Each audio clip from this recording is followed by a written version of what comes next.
안녕하세요. 건강한 아름다움을 드리는 닥터린 환자 신수린입니다. 아미노산과 타우린을 포함해서 두뇌 발달과 혈관 건강에 좋은 영양소들이 풍부한 조개나 생선과 같은 해산물, 이런 해산물도 체질에 따라서 좋지 않을 수 있다는 사실 알고 계시나요? 오늘 소개해드릴 체질은 이런 해산물이 잘 맞지 않는 체질 중 하나인 모금 체질인데요.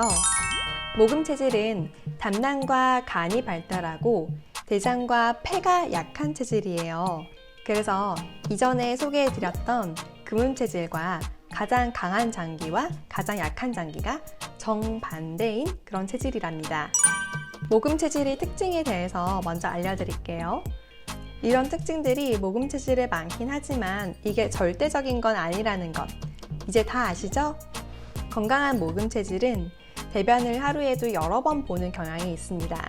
모금 체질인데 하루에 2번에서 3번 정도 대변을 보는데 다른 특별한 불편한 점은 없는 경우에는 이걸 정상적인 상태라고 봐요. 그리고 아침에 일어났을 때 입에서 쓴맛이 느껴지는 경우가 종종 있고요. 또 신발 밑창이 검게 잘 변하는 그런 특징이 있습니다. 반면에 건강하지 않은 모금 체질은요, 배꼽 주변이 항상 불편하게 느껴지는 그런 특징이 있어요. 그러면서 대변을 보는 횟수가 증가하거나 설사를 심하게 하기도 합니다. 또 다리가 굉장히 무겁게 느껴지기도 해요. 그리고 면역 조절 능력이 떨어진 모금 체질의 경우에는 기침을 잘 하거나 천식이 생기는 경우도 많은데요. 특히 찬물에 들어갔다가 나오거나 수영을 하고 나면 기침을 하는 경우가 많아요. 모금 체질의 많은 성격들도 알려드려야겠죠? 우선 모금 체질은 감수성이 굉장히 예민한 분들이 많습니다. 그리고 복수심이 굉장히 강한 편이니 만약에 주변에 모금 체질이 있으시다면 말 한마디 한마디, 행동 하나하나를 주의하시는 게 좋으실 거예요. 그렇지만 또 그만큼 자기 사람들을 굉장히 잘 챙기는 그런 성격도 모금 체질의 성격 중 하나인데요. 그래서 내 식구, 내 패밀리 이런 느낌이 들면 그 사람들을 굉장히 잘 챙겨주고 또 사람들을 그렇게 끌어모으는 능력도 있답니다. 그리고 목양 체질처럼 결단이 굉장히 빠르고 일을 잘 벌려서 사업가 성향인 분들이 많아요. 또 굉장히 생활력이 강한 편이라 절대 굶어 죽을 일은 없는 체질이라고 부르기도 해요. 이런 모금 체질인 분들은 통통해 보이는 체형을 가진 경우가 많은데요. 그렇다고 해서 꼭 과체중이나 비만이라는 뜻은 아니에요. 다만 모금 체질이면서 이 3가지 음식을 좋아하신다면 살이 찌기도 쉽고 병이 생기기도 쉬워요. 이 3가지 음식은요. 첫 번째, 매운 음식. 두 번째, 포도주. 그리고 세 번째, 생선과 조개류랍니다.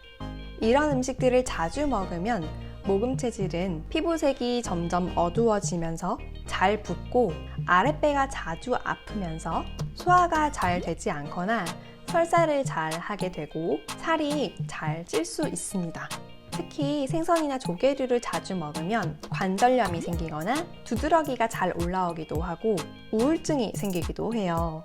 다 같이 횟집에 가서 생선회를 먹었는데 유난히 혼자서 식중독이나 설사병에 걸리는 그런 분 있으시죠? 만약 여러분이 그런 분이시라면 모금 체질일 가능성이 있답니다. 그럼 모금 체질의 다이어트 꿀팁도 알려드려야겠죠? 모금 체질인 분들이 알아두시면 좋은 다이어트 속도 올리는 방법 바로 공개할게요. 첫 번째, 돼지고기와 소고기를 자주 드시면서 다이어트 하세요. 특히 모금 체질인 분들이 채소만 먹으면서 다이어트를 하면 살도 잘 빠지지 않거니와 복통이 자주 생기거나 소화가 잘 되지 않기도 해요. 그리고 몸의 피로감도 굉장히 많아지고요. 그래서 채식을 하면 몸에 이런저런 불편한 증상이 잘 생기는데 반해서 반대로 돼지고기나 소고기를 자주 드시면 살도 굉장히 쉽게 빠지고 더 건강해지는 그런 특징이 있답니다. 만약 채식주의자셔서 육식을 잘 하지 않으신다면 폭류와 견과류를 충분히 섭취하시는 게 좋고요. 또 채소를 드실 때 엑스트라 버진 아보카도 오일 혹은 들기름을 충분히 사용하셔서 조리하시는 것이 좋아요. 다만 닭가슴살을 비롯해서 오리고기나 칠면조와 같은 조류는 모금 체질에 잘 맞는 음식은 아니에요. 그래서 일주일에 한두 번 정도 드시는 것은 괜찮지만 너무 자주 드시는 것은 피하시는 것이 좋습니다. 두 번째, 채소를 드실 때에는 양배추나 케일, 상추와 같은 푸른 잎채소보다는 뿌리채소로 드셔주세요.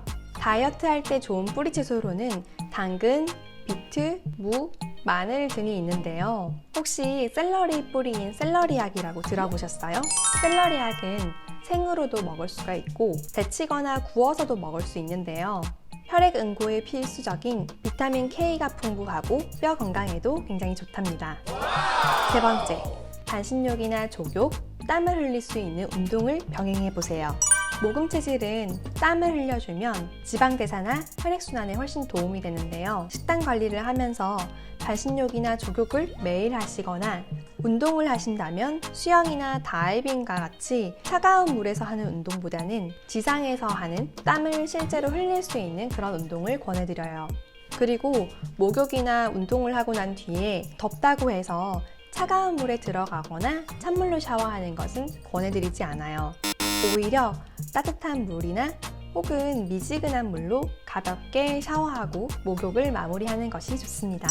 사실 모금 체질은 먹는 것을 좋아하는 분들도 많기도 하고 쉽게 통통해지는 경향이 있는데요. 이 세 가지 꿀팁만 잘 참고하시면 얼마든지 날씬한 몸매를 유지하실 수 있을 겁니다. 그럼 오늘도 건강하시고 내일은 더 행복하세요.